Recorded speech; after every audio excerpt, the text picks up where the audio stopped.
Hey there! In this video you are going to learn how to perform a port scan on another system.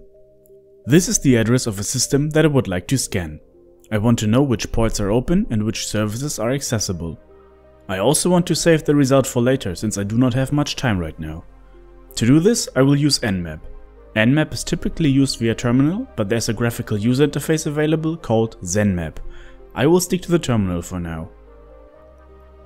Nmap needs the following information: address of the target that you want to scan, and the scan parameters.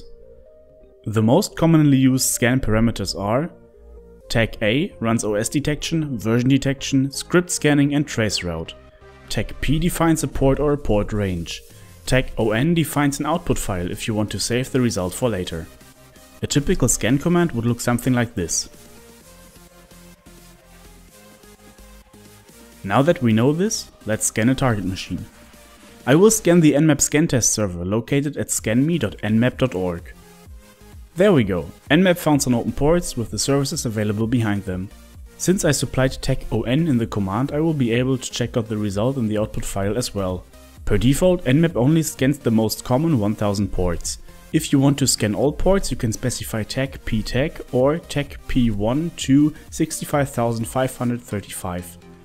If you only want to scan UDP port 53, you can specify tag PU:53.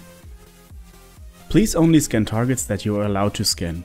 The Nmap scan I showed you can generate a lot of noise in the network and could trigger alarms. There are ways to be more stealthy, but that's a topic for another video. I hope you learned something. Until next time, bye!